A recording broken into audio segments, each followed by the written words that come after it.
Bonjour, bienvenue dans la première capsule du chapitre Transformation physique. Vous retrouverez ce chapitre dans votre livre, page 214, c'est le chapitre numéro 7.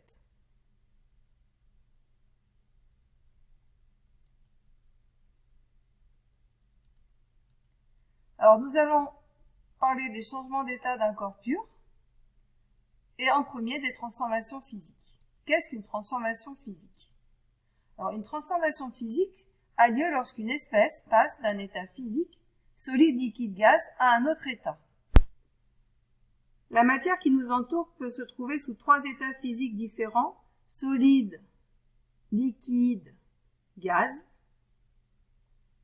Donc lors d'un changement d'état physique, les propriétés de la matière changent et l'arrangement spatial des molécules est modifié. Alors, par exemple, ici, dans l'état solide, les particules sont quasiment immobiles. Et elles sont très liées entre elles.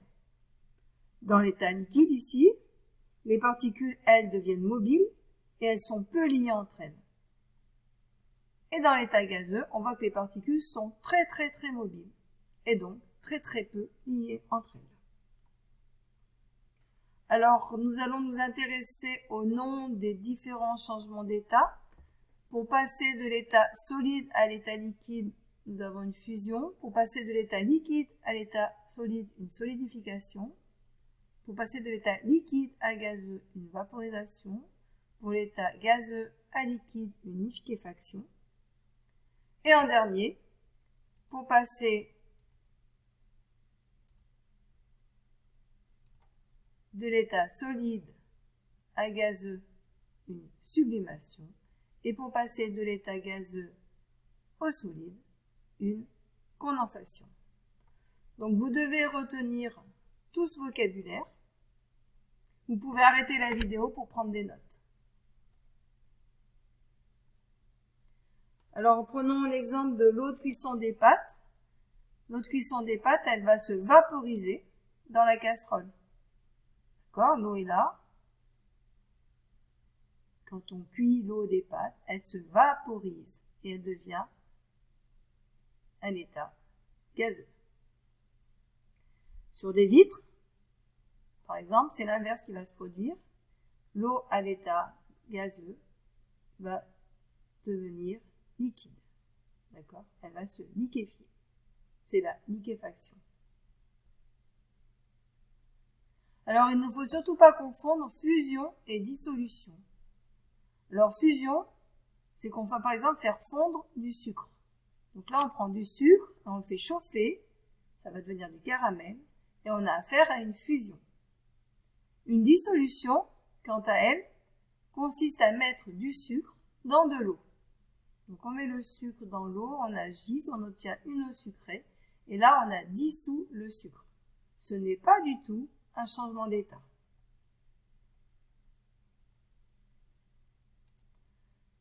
Alors, dans le cas de la fusion du sucre, le sucre va passer de l'état solide à l'état liquide, bien sûr. Et les molécules de sucre, elles vont se réarranger entre elles. Donc, elles étaient quasi immobiles quand le sucre était solide. Et elles deviennent peu à peu mobiles quand le sucre est liquide.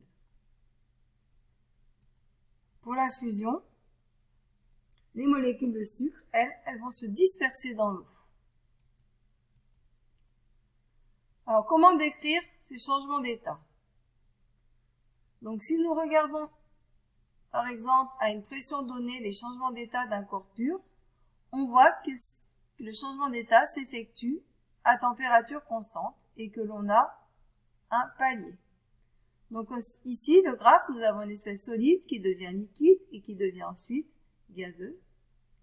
Donc, on remarque que quand on n'a que du solide, la température, elle augmente.